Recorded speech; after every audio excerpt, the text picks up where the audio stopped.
Upper moon 2 Douma versus Shinobu Kanao and Inosuke, जो कि one of the craziest fight है पूरी anime history में। इस वीडियो में तुम्हें पूरी डोमा और इनोस्के की बैक स्टोरी पता चल जाएगी। साथ ही तुम ये भी देखोगे कि कैसे कानाओ और इनोस्के इतने पावरफुल अपर मून को मारते हैं जबकि वो तो हाशिराज भी नहीं है। ओवरऑल आज की वीडियो बहुत ही इंटरेस्टिंग होने वाली है, इसलिए वीडियो को एंड तक देखना। तो अगर इस सीरीज का पार्ट 1 तुम लोगों ने देखा होगा तो तुम्हें पता होगा कि सारे डीमन स्लेयर इन्फिनिटी कैसल में कैसे आए थे। और जब सारे डीमन स्लेयर्स इन्फिनिटी कैसल में घुसते हैं तब सबसे पहला हाशिरा जो कि एक अपर मून से मिलता है वो है शिनोबू। जैसे ही शिनोबू गेट खोलकर डोमा के रूम में घुसती है वो देखती है कई सारी लड़कियों की लाशें जमीन पर पड़ी हुई है और डोमा जो कि अपर मून 2 है वो उस कमरे में बड़ी ही शांति से बैठा हुआ था और एक एक करके सारी लड़कियों को खा रहा था। और तभी डोमा शिनोबू को बड़ी ही फॉर्मल तरीके से ग्रीट करता है और शिनोबू ये देखकर काफी ज्यादा कंफ्यूज थी कि एक डीमन इतनी आराम से कैसे बात कर सकता है जबकि डीमंस का नेचर ऐसा नहीं होता। तभी उन लाशों के ढेर में से एक जिंदा लड़की मदद की भीख मांगती है शिनोबू से, लेकिन डोमा उसे एक ही झटके में खत्म कर देता है। लेकिन शिनोबू की स्पीड इतनी ज्यादा फास्ट थी कि वो उस लड़की को बचा लेती है और जब तक शिनोबू उस लड़की को डोमा की रेंज से दूर लेकर आती है तब तक उसे पता चलता है कि उस लड़की के कई सारे टुकड़े हो चुके हैं। लेकिन डोमा का मानना था कि उसने बिल्कुल ही सही करा है क्योंकि अब वो लड़की मारी जा चुकी है तो वो बिल्कुल भी दर्द फील नहीं कर पाएगी। अब उसे कोई भी सफरिंग नहीं होगी और उसे किसी चीज से डरने की भी जरूरत नहीं है। और यहाँ पर डोमा कहता है कि जब फाइनली मैं उस लड़की को खाऊंगा तब वो मेरा ही एक पार्ट बन जाएगी और मेरे साथ हमेशा हमेशा के लिए जिंदा रहेगी। लेकिन शिनोबू ये सुनकर बिल्कुल भी सेटिस्फाइड नहीं थी और उसे अब डोमा पर बहुत ही ज्यादा गुस्सा आ रहा था। फिर डोमा शिनोबू से पूछता है कि क्या तुम्हारे साथ कुछ गलत हुआ है और अगर ऐसा हुआ है तो तुम मुझसे बिना डरे कह सकती हो, मैं तुम्हारी पूरी कहानी सुनूंगा। और सीरीज के इस पॉइंट तक हमने शिनोबू के मुंह पर सारे एक्सप्रेशंस देखे हैं, खुशी, डर, कंफ्यूजन, लेकिन हमने कभी भी शिनोबू को गुस्से में नहीं देखा जिसका भी एक कारण है। लेकिन इस पॉइंट पर जब डोमा उससे ऐसी बात पूछता है तब हमें पहली बार शिनोबू को गुस्से में दिखाया जाता है। फिर वो कहती है कि क्या तुम्हें ये हावरी याद नहीं कि कैसे तुमने मेरी बड़ी बहन को मार दिया था। और उस हावरे की वजह से डोमा को याद आता है कि हाँ एक लड़की थी तो सही जो कि फ्लावर ब्रीदिंग यूज करती थी। और डोमा को याद आता है कि कैसे उसने उसकी बड़ी बहन को मार दिया था और मारने के बाद वो उसे खाना भी चाहता था, लेकिन सनराइज होने की वजह से वो उसे खा नहीं पाया। और इतने में ही शिनोबू डोमा की आंख पर हमला कर देती है और उसकी गजब की स्पीड को देखकर डोमा भी सरप्राइज हो जाता है। लेकिन तभी डोमा यूज करता है blood demon art lotus ice और इस अटैक से वो शिनोबू को पीछे हटने पर मजबूर कर देता है। और उस अटैक से एटमॉस्फेयर में जितनी भी एयर थी वो इतनी ज्यादा ठंडी हो जाती है कि अगर कोई नॉर्मल इंसान उसे ब्रीथ करेगा तो उसकी लंग्स हाथों हाथ ही जम जाएगी। फिर डोमा बोलता है कि तुम बहुत ज्यादा फास्ट तो हो ही, लेकिन तुमने मेरे गले पर हमला करने की बजाय मेरी आंख पर हमला किया जिससे एक अपर मून को तो कोई फर्क नहीं पड़ेगा।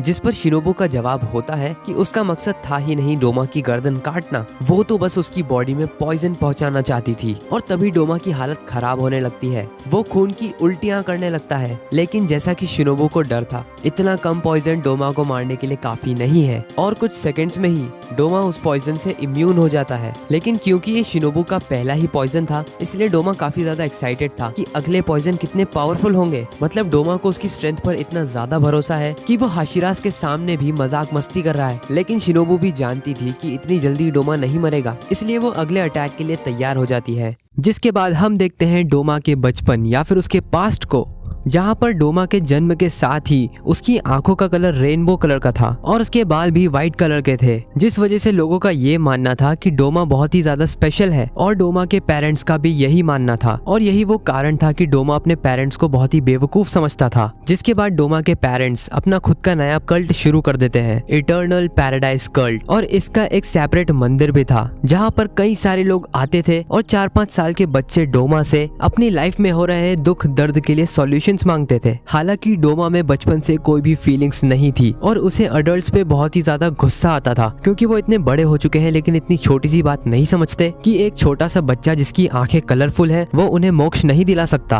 और इस सब से डोमा इतना परेशान हो जाता है कि वो रो देता है क्योंकि उसके हिसाब से देवता भगवान जैसी कोई चीज एग्जिस्ट करती ही नहीं है। ये सब सिर्फ इंसानों के बनाए हुए कैरेक्टर्स हैं ताकि वो अपने दर्द को थोड़ा कम कर सके। लेकिन अडल्ट्स कैसे भी हो, डोमा बचपन से ये समझता था उन्हें अंधविश्वास से ही सही लेकिन खुश करना डोमा का काम है। फिर प्रेजेंट टाइम में हम देखते हैं कि शिनोबू डोमा पर अपने एक और पॉइजन से हमला करती है, लेकिन डोमा को बिल्कुल टाइम नहीं लगता उसे हील करने में और उल्टा वो शिनोबू से पूछता है कि क्या वो ठीक है, क्योंकि डोमा के ब्लड डीमन आर्ट से शिनोबू की सांसें अब तेज हो रही है और उसे सांस लेने में तकलीफ हो रही है। डोमा कहता है कि कब तक तुम अपनी सांसों को रोक कर रखोगी, कभी ना कभी तो तुम्हें सांस लेनी ही पड़ेगी और मेरे ब्लड डीमन आर्ट को इनहेल करना ही होगा। शिनोबू अब ये चीज तो समझ गई थी कि अगर वो और ज्यादा सांस लेगी तो डोमा का ब्लड डीमन आर्ट उसे अधमरा कर देगा और इसीलिए बिना टाइम वेस्ट किए Shinobu insect breathing dance of the dragon fly compound eyes hexagon का यूज करती है और डोमा को मल्टीपल जगह पर स्टैब कर देती है। डोमा कहता है कि शिट यार, तुम तो बहुत ही ज्यादा फास्ट हो, लेकिन जैसे ही वो पीछे देखता है शिनोबू की बॉडी पर एक बहुत ही बड़ा कट आ चुका था, क्योंकि शिनोबू भले ही फास्ट होगी लेकिन डोमा भी अपर मून 2 है। फिर डोमा शिनोबू का मजाक उड़ाता है कि तुम्हारी स्पीड बहुत ज्यादा है, शायद तुम मेरा गला भी काट देती, लेकिन शिट तुम्हारे हाथों में तो इतनी ताकत ही नहीं है कि तुम मेरे गले को काट सको। फिर जब शिनोबू का खून उसके हाथों पर गिरता है तब वो रियलाइज करती है कि उसके हाथ कितने ज्यादा छोटे हैं और वो सोचती है कि बचपन में उसकी हाइट बढ़ना बहुत जल्दी ही बंद हो गई थी और एक लड़की होने की वजह से उसकी स्ट्रेंथ भी बहुत कम बढ़ी थी। फिर वो सोचती है कि अगर उसके हाथ और मसल्स थोड़ी पावरफुल होती तो वो भी डीमंस का गला काट पाती, जैसे कि उसकी बड़ी बहन कर पाती थी। फिर शिनोबू को अपनी बड़ी बहन के साथ बिताए आखिरी पल याद आने लगते हैं और वो सोचने लगती है कि वो डोमा को कभी नहीं हरा सकती, लेकिन तभी उसकी बड़ी बहन की स्पिरिट उसके सामने आ जाती है। वो शिनोबू से कहती है कि उसके पास बिल्कुल टाइम नहीं है वेस्ट करने के लिए, लेकिन शिनोबू जो कि रोने लगी थी वो कुछ भी नहीं कर पा रही थी, उसकी इंजर्ड बॉडी की वजह से और उसके ब्लड डीमन आर्ट से सांस ना लेने की वजह से। कानाए इस पर बोलती है कि ये कोई कारण नहीं हुआ डोमा से हारने के लिए, भले ही शिनोबू को खुद को सैक्रिफाइस करना पड़े लेकिन डोमा को मारना उसकी रिस्पॉन्सिबिलिटी है। तभी डोमा शिनोबू की तरफ बढ़ने लगता है और शिनोबू को उसकी छोटी बहन कानाओ याद आती है। इससे पहले डोमा कुछ बोल पाता या कर पाता, शिनोबू उठकर खड़ी हो जाती है और ये देखकर डोमा काफी ज्यादा कंफ्यूज था। जब शिनोबू खून की उल्टियां करने लगती है तो डोमा उसे मना करता है कि अपनी छोटी सी बॉडी पर ज्यादा प्रेशर मत डालो, लेकिन इससे पहले डोमा कुछ और बोल पाता, शिनोबू यूज करती है insect breathing dance of the centipede 100 leg billows और डोमा जो कि अभी तक मजाक के मूड में था एकदम से सीरियस हो जाता है, क्योंकि शिनोबू इतनी ज्यादा फास्ट थी कि डोमा को कुछ दिखा ही नहीं और सडनली शिनोबू डोमा के सामने आ जाती है। डोमा भी अपनी पूरी स्पीड से उस पर अटैक करता है, लेकिन उस अटैक से उसकी सिर्फ हावरी ही कटती है और शिनोबू नीचे झुककर उस पर अपना मेन अटैक यूज करती है, जिससे वो अपनी तलवार को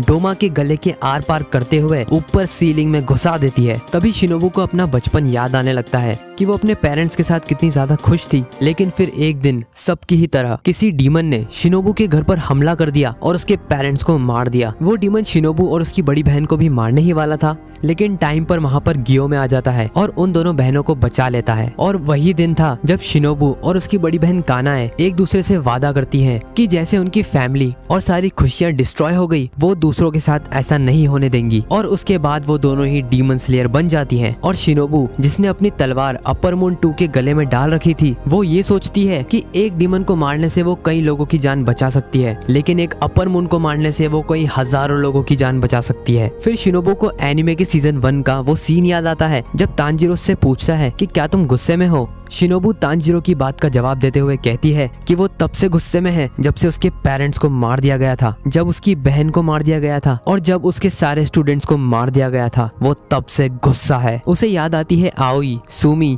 कियो और नाहो के पेरेंट्स को जैसे मार दिया गया था और कैसे डीमंस की वजह से वो अनाथ और हेल्पलेस हो गई थी। फिर धीरे धीरे शिनोबू की तलवार डोमा के गले से स्लिप हो जाती है और वो नीचे गिरने लगती है, लेकिन तभी डोमा उसे पकड़ लेता है और गले लगा लेता है। डोमा की ग्रिप इतनी ज्यादा पावरफुल थी कि शिनोबू खुद को छुड़वा ही नहीं पा रही थी और डोमा शिनोबू को कांग्रेचुलेट करता है इतनी दूर आने के लिए और शिनोबू का मजाक भी उड़ाता है उसके कमजोर होने की वजह से। और डोमा सोचता है कि ये लड़की वर्दी है मेरा खाना बनने के लिए और मेरे अंदर समाने के लिए, जिस पर शिनोबू कहती है कि तुम्हें नर्क में भी जगह नहीं मिलेगी। तभी हम देखते हैं कानाओ को जो कि दौड़ते हुए गेट खोलती है और उसकी मास्टर को अपर मून 2 की पकड़ में देखती है और कानाओ के सामने ही डोमा झटके से शिनोबू की हड्डियां तोड़ देता है, जिससे शिनोबू की तलवार जमीन पर गिर जाती है। कानाओ बिना टाइम वेस्ट किए फ्लावर ब्रीदिंग के फोर्थ फॉर्म को यूज करती है अपनी मास्टर को छुड़वाने के लिए, लेकिन डोमा उसे आराम से डॉच कर लेता है और कहता है तुम्हें इतनी भी तमीज नहीं, जब कोई आराम से खाना खा रहा हो तब उस पर हमला नहीं करते। और यहाँ पर हम देखते हैं कि वो शिनोबू की बॉडी को खा नहीं रहा था, उसे एज इट इज एब्जॉर्ब कर रहा था।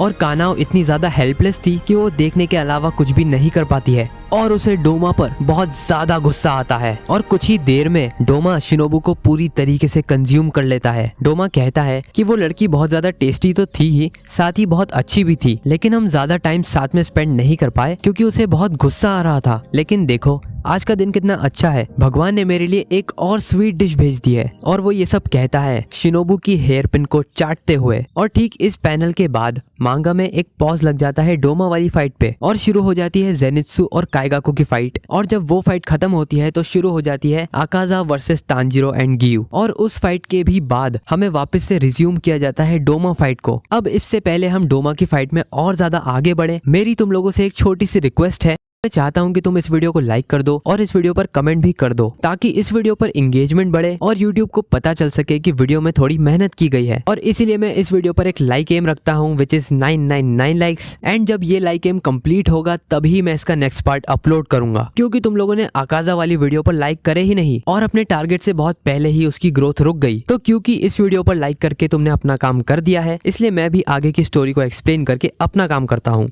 तो तुम लोगों ने पिछली वीडियो यानी कि इस वाली वीडियो में देख ही लिया था कि चैप्टर 152 पर आकाजा की मौत हो जाती है और डोमा की फाइट रिज्यूम होती है उसके ठीक बाद से, जब डोमा को ये रियलाइज होता है कि अभी अभी आकाजा मारा गया है। लेकिन डोमा को कोई फर्क नहीं पड़ता कि उसका दोस्त आकाजा मरे या जिंदा रहे, क्योंकि उसकी बैक स्टोरी से हमें इतना तो पता चल ही गया था कि उसमें कोई इमोशन नहीं है। तो वो अपनी फाइट को कंटिन्यू करते हुए अपने सामने खड़ी लड़की का नाम पूछता है, जिस पर उसके सामने खड़ी लड़की जो कि काफी ज्यादा डैमेज ले चुकी थी, वो लड़खड़ाते हुए कहती है कि उसका नाम है सुयुरु कानाओ और वो कोचो कानाए और कोचो शिनोबू की छोटी बहन है। जिस पर डोमा कहता है कि उसे देखकर लगता तो नहीं कि वो लोग ब्लड रिलेटेड है। खैर उसे क्या ही फर्क पड़ता है, उसे तो सिर्फ लड़कियां खानी है जो कि काफी ज्यादा डिलीशियस होती है। और डिलीशियस से उसे याद आता है कि उसका दोस्त आकाजा लड़कियों को खाने के सख्त खिलाफ था, जबकि डोमा के हिसाब से उसे लड़कियों को खाना चाहिए क्योंकि उनमें ज्यादा न्यूट्रिशनल कंटेंट होता है। लेकिन आकाजा कहाँ मानने वाला था। ऊपर से मास्टर मुजान ने भी उसे स्पेशल परमिशन दे रखी थी कि वो जिसे चाहे उसे खाए और जिसे चाहे उसे नहीं खाए।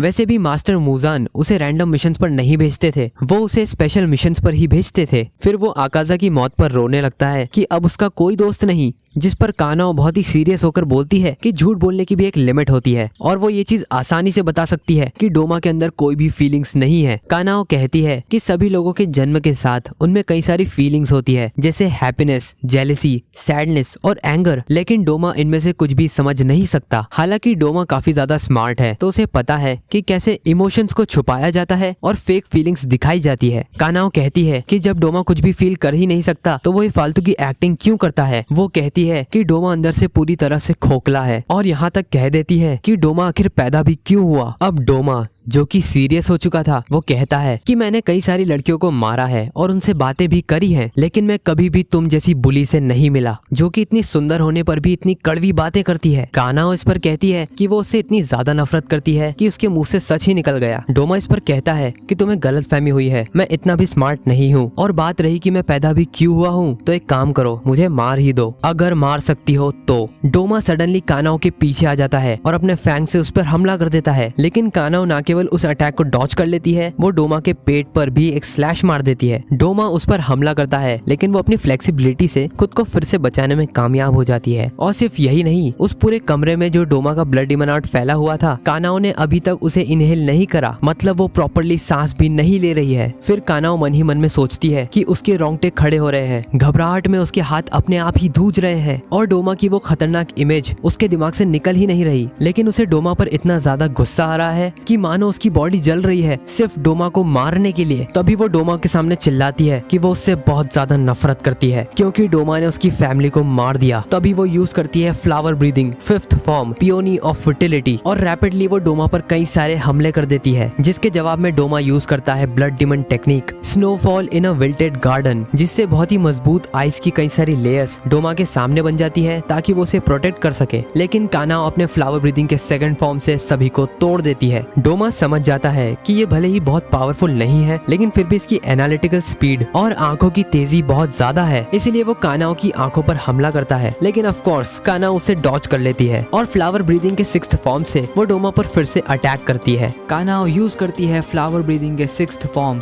स्वर्लिंग पीच को, और कानाओ जिस फ्लेक्सिबिलिटी और स्पीड के साथ डोमा पर हमला करती है उससे डोमा काफी ज्यादा इम्प्रेस हो जाता है और समझ जाता है कि कानाओ कोई आसान शिकार नहीं है। तभी डोमा यूज करता है अपना blood demon art lotus wine, और वो कई सारे बर्फ के बने हुए लोटस से कानाओ पर हमला करता है, जिसके जवाब में कानाओ उन सभी को काट देती है। और इससे पहले कानाओ संभल पाती, डोमा अपना दूसरा अटैक कोल्ड व्हाइट प्रिंसेसेस कानाओ पर लॉन्च कर देता है। कानाओ इस अटैक को बेयरली ही डॉच कर पा रही थी कि तभी डोमा ऊपर की तरफ से विंटर आइसिकल अटैक कर देता है। इन अटैक से बचने में कानाओ को काफी ज्यादा दिक्कत आ रही थी, और डोमा भी इस चीज को मेंशन करता है कि उसे सिर्फ क्लोज कॉम्बैट में ही हराया जा सकता है, दूर से वो अपनी पावर्स का बिल्कुल परफेक्ट यूज कर सकता है। और तभी 1 सेकंड के लिए डोमा गायब हो जाता है, लेकिन जब वो वापस से अपीयर होता है तब उसके हाथ में कानाओ की निचिरन ब्लेड थी, और कानाओ ये देखकर शॉक्ड रह जाती है। और डोमा कानाओ पर टॉन्ट मारते हुए कहता है कि उसे अपनी तलवार को थोड़ा टाइट पकड़ना चाहिए, और इसी के साथ वो कानाओ से कहता है कि अगर तुम में ताकत है तो इसे लेकर दिखाओ। तभी Doma blood demon art scatter lotuses use कर देता है, और ये अटैक इतना ज्यादा पावरफुल और इतना ज्यादा फास्ट था कि कानाओ उसे डॉज करने की जगह कम से कम डैमेज होने वाला स्पॉट ढूंढती है, लेकिन फिर भी उसके चेहरे पर कई सारे कट्स आ जाते हैं। लेकिन तभी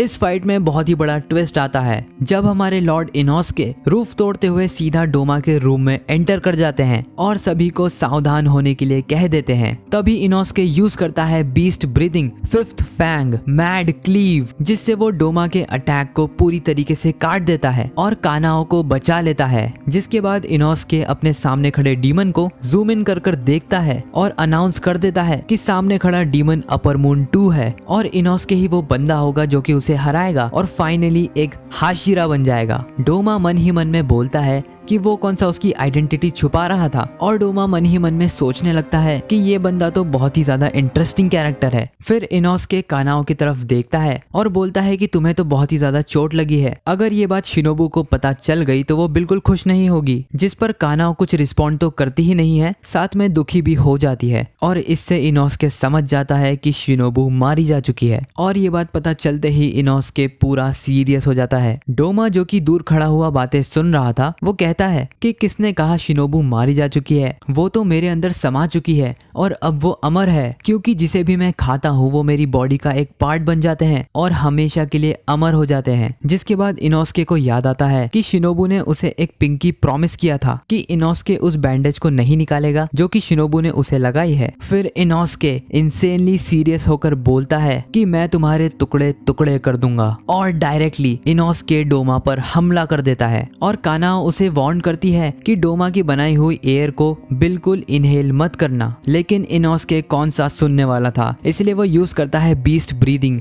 4th फैंग, और वो डोमा पर कई सारे स्लैशेस का अटैक कर देता है, जिस पर डोमा इनोस्के का मजाक उड़ाता है क्योंकि उसकी तलवार टूटी हुई थी और उसके फाइटिंग का कोई स्टाइल है ही नहीं, वो तो बस जंगलियों जैसे तलवारों को चला रहा था। डोमा इनोस्के के गले पर हमला करता है, लेकिन इनोस्के अपनी फ्लेक्सिबिलिटी का नमूना दिखाते हुए उस अटैक को डिफ्लेक्ट कर देता है और इनोस्के डायरेक्टली कानाओ के पास जंप मार देता है। और यहाँ पर हमें पता चलता है कि इनोस्के ने ये सरप्राइज अटैक इसलिए करा था ताकि वो कानाओ की ब्लेड वापस ला सके। डोमा को इस अटैक से थोड़ी चिढ़ होती है, इसलिए वो इनोस्के के पास जाता है और अपने फैन से उस पर हमला कर देता है, और इनोस्के भी अच्छी टक्कर देते हुए उस अटैक को डिफेंड करता है, और अपने अनप्रेडिक्टेबल मूव्स की वजह से वो डोमा के पेट पर एक किक भी मार देता है। फिर फुल स्पीड से इनोस्के डोमा की तरफ बढ़ने लगता है और डोमा के पास पहुंचने से पहले ही वो अपना अटैक लॉन्च कर देता है। डोमा ये चीज कैलकुलेट कर चुका था कि इनोस्के का अटैक उस पर नहीं लगेगा, लेकिन डोमा को असली झटका लगता है जब उसकी दोनों आंखें कट जाती है, क्योंकि यहाँ पर इनोस्के ने यूज किया था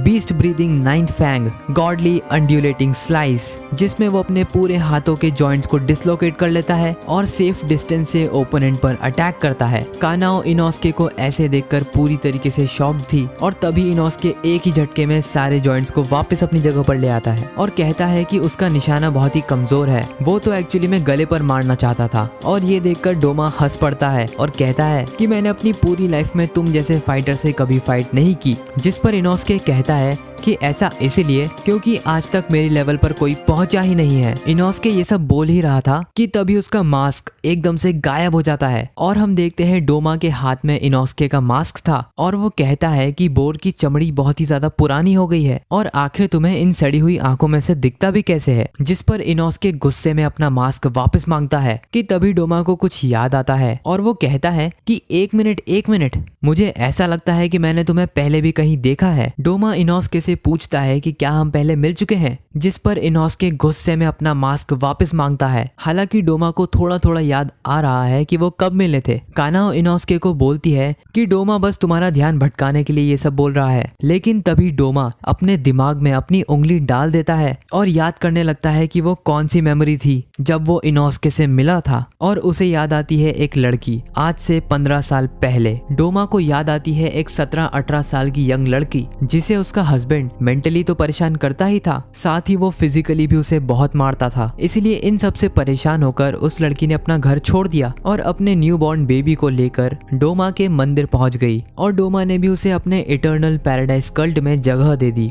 उसके कोई भी भाई बहन, माता पिता या रिश्तेदार नहीं थे, इसलिए उसके पास कोई जगह नहीं थी कहीं जाने के लिए। जब डोमा ने उस लड़की की हालत देखी तब डोमा जैसे राक्षस को भी उस पर दया आ गई। उसका फेस और उसकी बॉडी पूरी तरीके से सूजी हुई थी और वो एक आंख से अंधी भी हो गई थी फिजिकल अब्यूज की वजह से। उस लड़की की आंखें और उसका चेहरा इतना ज्यादा सुंदर था कि डोमा जैसे इमोशनलेस राक्षस को भी वो लड़की हमेशा के लिए याद रह गई। और इनोस्के का चेहरा उससे इतना ज्यादा मिलता है कि इस पूरी दुनिया में वही उसकी माँ हो सकती है। इनोस्के इस पर बोलता है कि बकवास बंद करो, मैं तो एक बोर का बेटा हूँ। जिस पर डोमा कहता है कि अगर तुम एक इंसान हो तो तुम्हें एक इंसान ने ही जन्म दिया होगा। इनोस्के फिर बिना सोचे समझे डोमा पर हमला कर देता है, बीस्ट ब्रीदिंग सिक्स्थ फैंग। लेकिन तभी डोमा कहता है कि तुम्हारा मुझसे मिलना किसी चमत्कार से कम नहीं है और वो इनोस्के की छाती पर बहुत ही गहरे 2 कट मार देता है। कानाओ इनोस्के से कहती है कि प्लीज शांत हो जाओ, तुम्हारी एक गलती तुम्हारी जान ले सकती है। डोमा फिर अपनी स्टोरी को कंटिन्यू रखता है और बताता है कि वो इतनी ज्यादा सुंदर थी कि डोमा उसे बिल्कुल भी खाना नहीं चाहता था, क्योंकि इतनी सुंदर लड़की अगर तुम्हारे साथ में हो तो काफी अच्छा लगता है। लेकिन उस लड़की के पास सिर्फ सुंदरता थी, दिमाग बिल्कुल भी नहीं था। उस लड़की की आवाज भी काफी अच्छी थी क्योंकि वो अपने बेटे के लिए हमेशा एक पिंकी प्रॉमिस नाम की लोरी गाती थी। वो हमेशा गाने की लिरिक्स को थोड़ा बदल देती थी और हर बार एक नए गाने की तरह सुरीला गाना गाती थी। तभी एकदम से इनोस्के की एक मेमोरी किक करती है और उसे थोड़ा थोड़ा याद आने लगता है कि वो पिंकी प्रॉमिस का गाना शिनोबू ने उसे नहीं बल्कि उसकी माँ ने उसके लिए गाया था। डोमा बताता है कि उसका उसे मारने का कोई प्लान नहीं था, इनफैक्ट वो तो उसके साथ हमेशा रहना चाहता था। लेकिन जैसा कि उसने बताया उस लड़की में बिल्कुल दिमाग नहीं था, उसे बिल्कुल टाइम नहीं लगा ये समझने में कि मैं अपने फॉलोअर्स को खाता हूँ। और जैसे ही उसे ये पता चला वो मंदिर से भाग निकली अपने बेटे से माफी मांगते हुए, क्योंकि उसकी माँ हमेशा गलत डिसीजंस लेती थी। इनफैक्ट उसे भागते हुए ये भी याद नहीं था कि वो बिल्कुल ही गलत डायरेक्शन में भाग रही थी, इसलिए वो अपने बेटे को लेकर जंगल में कहीं घूम जाती है और बस अपने बेटे को एक ही चीज बोलते हुए दोहरा रही थी कि I am sorry sorry sorry sorry. वो जिस गांव में भागना चाहती थी वो उसे नहीं ढूंढ पाई और एक पहाड़ी के किनारे आकर रुक गई क्योंकि डोमा उसका पीछा कर रहा था। वो ये बात जानती थी कि डोमा उसे मिलते ही मार देगा, इसीलिए वो अपने बेटे से हजारों बार सॉरी कहती है और रोते हुए इनोस्के को नीचे पानी में फेंक देती है ताकि इनोस्के के जिंदा रहने का थोड़ा चांस तो बचे। वो अपने बेटे को पानी में बहते हुए देख रही थी कि तभी वहाँ पर डोमा आ जाता है और एक ही झटके में उसे मार देता है। डोमा को पूरा यकीन था कि इतनी ऊपर से गिरने के बाद वो बच्चा मारा गया होगा, लेकिन उसे क्या पता था कि किस्मत ये करवट लेने वाली है। डोमा कहता है कि उस लड़के के साथ बहुत ही बुरा हुआ और डोमा बताता है कि उसने उसकी आखिरी हड्डी भी चाट चाट कर खा ली, क्योंकि वैसे भी अगर वो घर जाती तो उसका हस्बैंड उसे धीरे धीरे ही सही लेकिन मार देता। और डोमा कहता है कि उस बेचारी लड़की की किस्मत बहुत ही खराब थी। कानाओ जोर से चिल्लाती है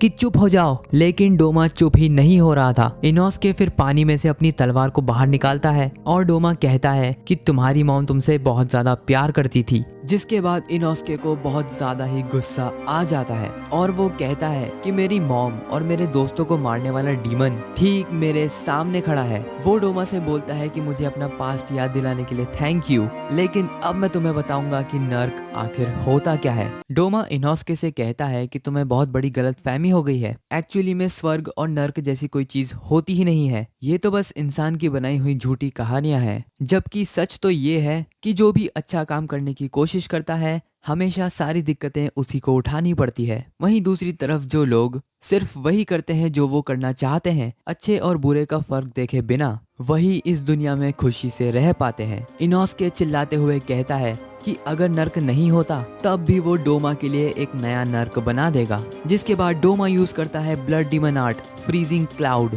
जिससे हर जगह बर्फ के क्लाउड्स बन जाते हैं। इससे बचने के लिए इनोस्के यूज करता है beast breathing 10th fang circular fangs, और वो अपनी तलवार को पंखे की तरह घुमाकर सारे क्लाउड्स को खुद से दूर कर देता है। तभी कानाओ डोमा पर पीछे से हमला कर देती है, लेकिन डोमा उस अटैक को आसानी से देख लेता है, इसीलिए वो अपने फैंग से कानाओ को पानी में फेंक देता है। तभी डोमा हवा में कूदता है और छत पर जाकर खड़ा हो जाता है। इनोस्के उसे नीचे बुलाता है और डोमा से पूछता है कि कहीं तुम्हें मुझसे डर तो नहीं लग रहा, जिसके जवाब में डोमा कहता है कि अकाजा मारा जा चुका है और अब उसके पास बिल्कुल टाइम नहीं है यहाँ पर वेस्ट करने के लिए। इसीलिए डोमा अपने ब्लड डीमन आर्ट से एक क्रिस्टल मीको डॉल बना लेता है और वो डॉल से कहता है कि इन बच्चों के साथ तुम खेलो, मुझे थोड़ा काम है। वो डॉल जमीन पर लैंड करती है और इनोस्के कानाओं पर हमला करना शुरू कर देती है। डोमा उन दोनों को बताता है कि ये डॉल मेरे जितनी ही पावरफुल है, और इतना कहते ही डोमा वहाँ से जाने लगता है। तभी इनोस्के जोर से चिल्लाता है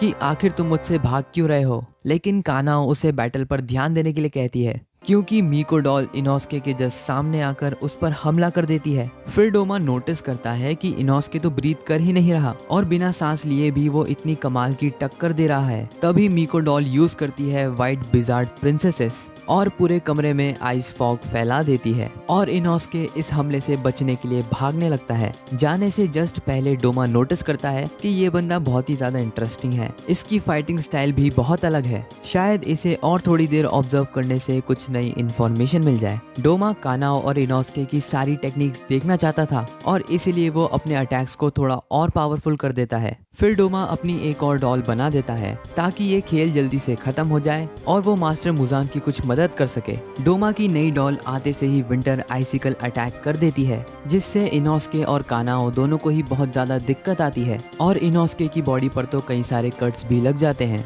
और ये देखकर इस फाइट से डोमा का इंटरेस्ट खत्म हो जाता है और वो समझ जाता है कि ये दोनों भी नॉर्मल डीमन स्लेयर्स ही हैं। इसीलिए वो बाहर जाने के लिए अपने रूम के गेट तक पहुंचता है और तभी एकदम से उसकी बॉडी मेल्ट होना शुरू हो जाती है और इससे अपर मून 2 बहुत ज्यादा ही कंफ्यूज्ड हो जाता है और मेल्ट होती हुई बॉडी के साथ वो एकदम से जमीन पर गिर जाता है। फिर हमें दिखाया जाता है एक फ्लैशबैक जहां पर शिनोबू कानाओ को अपना मास्टर प्लान बताने वाली थी। शिनोबू उसे बताती है कि अगर उनका सामना कभी अपर मून 2 से होता है तो शिनोबू खुद मारी जाएगी और डोमा के द्वारा खा ली जाएगी। और ये सुनते ही कानाओ पूरी तरीके से शॉक्ड रह जाती है और कहती है कि इससे बेहतर होगा अगर हम उससे साथ मिलकर लड़े और हरा दें। शिनोबू कहती है कि ये पॉसिबल नहीं है क्योंकि एक अपर मून लगभग 3 हाशिरास के जितना पावरफुल होता है और जहां तक उसे इन्फॉर्मेशन मिली है अपर मून 2 को लड़कियों से एक अलग ही ऑब्सेशन है। शिनोबू जानती थी कि अगर वो डोमा से लड़ेगी तो वो डेफिनेटली मारी जाएगी, इसीलिए उसने एक प्लान बनाया और पिछले 1 साल से शिनोबू विस्टेरिया पॉइजन कंज्यूम कर रही है। धीरे धीरे करके उसने अपनी बॉडी में बहुत ज्यादा पॉइजन इंजेक्ट कर लिया है। यहाँ पर शिनोबू बताती है कि उसकी तलवार में सिर्फ 37 ml विस्टेरिया पॉइजन आ पाता है मैक्सिमम, लेकिन अभी इस पॉइंट तक शिनोबू की बॉडी में 37 किलोग्राम पॉइजन है, जो कि एक अपर मून को कमजोर करने के लिए काफी है। हम देखते हैं कि डोमा की बॉडी अब मेल्ट होने लगी है और उसका रीजनरेशन भी रुक गया है और तभी एकदम से उसकी आइस डॉल्स भी टूट जाती है। कानाओ, जिसे शिनोबू का प्लान पहले से ही पता था, वो इनोस्के से कहती है कि अभी सही टाइम है डोमा का गला काटने का और शिनोबू को खुद नहीं पता था कि ये प्लान काम करेगा भी या नहीं। इसीलिए कागाया ओबियाशिकी शिनोबू को इस मामले में लेडी टामायो की मदद लेने के लिए कहते हैं। शिनोबू कानाओ को बताती है कि एक बार अगर पॉइजन ने काम करना शुरू कर दिया तो ये कानाओ की रिस्पॉन्सिबिलिटी है डोमा को खत्म करने की। इसीलिए कानाओ अपनी पूरी ताकत लगाकर डोमा पर हमला करती है ताकि शिनोबू का सैक्रिफाइस वेस्ट ना जाए। जैसे ही इनोस्के और कानाओ डोमा पर हमला करते हैं, डोमा अनलीश करता है अपना final move, frozen lily Bodhisattva, जिससे एक आइस का बुद्धा स्टैचू बन जाता है। और ये बुद्धा स्टैचू बहुत ज्यादा ही पावरफुल था। स्टैचू बिना टाइम वेस्ट किए इनोस्के और कानाओ पर हमला कर देता है। कानाओ ये बात जानती थी कि अगर अभी वो पीछे हटे तो डोमा के पास बहुत ज्यादा टाइम हो जाएगा रीजनरेट करने के लिए, और अगर वो ज्यादा पास रहे और उन्होंने फॉग को इनहेल किया तो वैसे भी वो नहीं लड़ पाएंगे। ऐसे टाइम पर कानाओ अपनी लास्ट टेक्निक यूज करती है, जो कि उसे यूज करने से मना किया था शिनोबू ने, क्योंकि वो इस अटैक को यूज करते हुए परमानेंटली ब्लाइंड हो सकती है, क्योंकि आंखें बहुत ज्यादा ही सेंसिटिव होती है और उनकी ब्लड वेसल्स बहुत पतली होती है। तो अगर इतना ज्यादा प्रेशर आईबॉल्स पर पड़ेगा तो श्योरली वो ब्लाइंड हो जाएगी। लेकिन कानाओ का ये सैक्रिफाइस बहुत ही छोटा होगा शिनोबू के सैक्रिफाइस के सामने, इसलिए वो यूज करती है flower breathing scarlet spider lily eyes, जो कि फ्लावर ब्रीदिंग का फाइनल फॉर्म है। इससे कानाओ की आंखें पूरी तरीके से ब्लड से भर जाती है और वो इसे ज्यादा लंबे टाइम तक यूज नहीं कर सकती। तभी वो देखती है कि बुद्धा स्टैचू ने इनोस्के को पकड़ रखा है और बस मारने ही वाला है कि तभी कानाओ स्टैचू पर हमला कर देती है और स्टैचू के हाथों को काट देती है, जिससे इनोस्के फ्री हो जाता है। कानाओ का अगला टारगेट था डोमा का गला, और जैसे ही वो उस पर हमला करने वाली थी, बोधिसत्व स्टैचू का मुंह डायरेक्टली कानाओ के पीछे आ जाता है और उस पर आइसी फॉग अटैक कर देता है, जिससे कानाओ आधे से ज्यादा जम जाती है और डोमा का गला काटने से पहले ही उसकी तलवार रुक जाती है। तभी इनोस्के यूज करता है उसकी brand new technique sword throwing slice, जिसमें वो अपनी तलवारों को पूरी पावर के साथ कानाओ की तलवार पर फेंक देता है। एंड फाइनली वही होता है जिसका हम सभी को इंतजार था। इनोस्के की तलवार के कांटेक्ट में आते ही कानाओ डोमा का सर धड़ से अलग कर देती है। डोमा को बिल्कुल भी यकीन नहीं हो रहा था कि उसका सर अभी अभी कट चुका है। उसने कभी सोचा भी नहीं था कि इतने कमजोर डीमन स्लेयर्स उसे हरा देंगे। हालांकि डोमा अभी भी हार नहीं मानता है। उसका मानना था कि उसका सर फिर से रीजनरेट हो जाएगा, बिल्कुल आकाजा या मुजान की तरह, और सर कटने के बाद भी वो फाइट को कंटिन्यू कर सकता है। लेकिन जैसे ही डोमा का सर कट कर जमीन पर गिरता है, उसकी बॉडी और उसका सर डिसइंटीग्रेट होने लगता है और जल्द ही वो समझ जाता है कि अब उसका टाइम आ चुका है। उसके मरने के ठीक पहले उसे अपना बचपन याद आता है। बचपन में डोमा के सामने ही उसकी मॉम ने उसके डैड को मार दिया था, क्योंकि उसके डैड फीमेल फॉलोवर्स के साथ बहुत ही बुरा बर्ताव करते थे। जब डोमा की मॉम उसके डैड को मार रही थी, तब डोमा के दिमाग में सिर्फ एक ही चीज चल रही थी कि प्लीज मेरे कमरे को गंदा मत करो और बाहर कहीं जाकर एक दूसरे को मारो। हालांकि उसके कुछ टाइम बाद डोमा की मॉम भी सुसाइड कमिट कर लेती है, लेकिन डोमा ने उसके पेरेंट्स के बारे में एक सेकंड के लिए भी नहीं सोचा। डोमा बताता है कि वो 20 साल की उम्र में एक डीमन बन गया था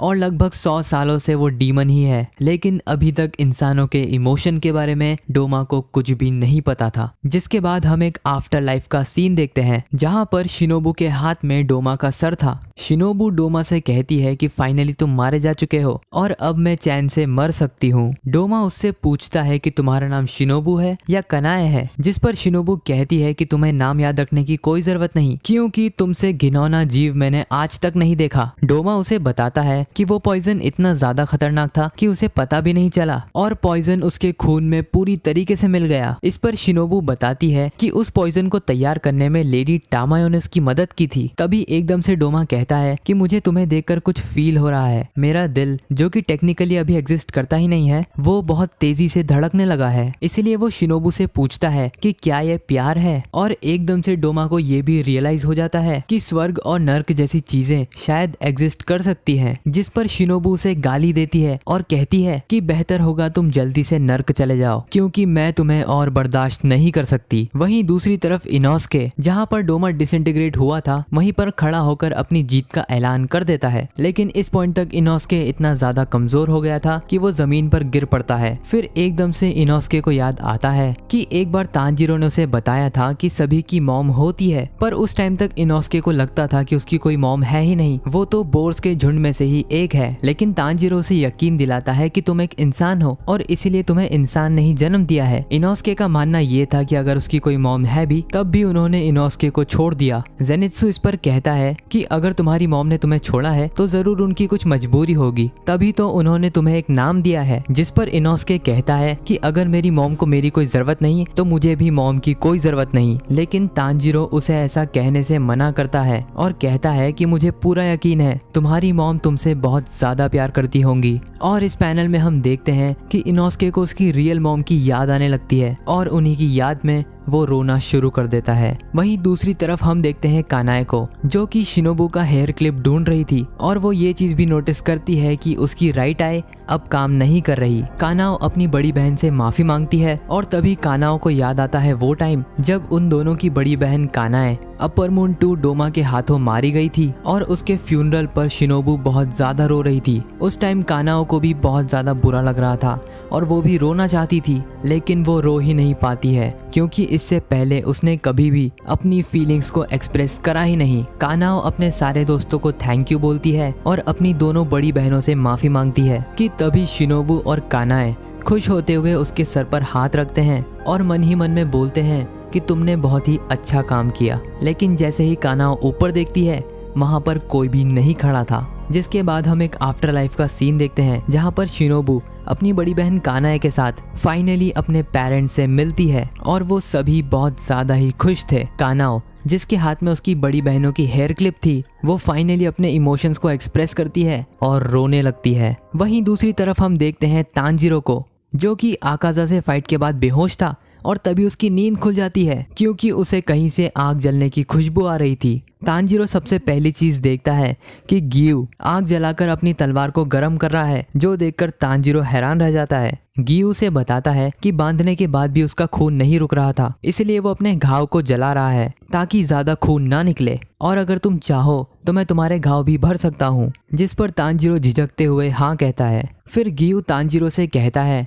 कि ये फाइट तो सिर्फ शुरुआत थी, फाइनल फाइट तो मुजान से होगी और मुजान से पहले उन्हें अपर मून 1 और अपर मून 2 से भी लड़ना है एंड ऑब्वियसली ये इतना आसान नहीं होगा। लेकिन तभी वहां पर एक मैसेंजर क्रो आ जाता है जो कि सभी को बताता है कि कानाए, इनोस्के और शिनोबू ने अपर मून 2 डोमा को मार दिया और अभी इनोस्के और कानाओ दोनों की ही हालत बहुत ज़्यादा खराब है।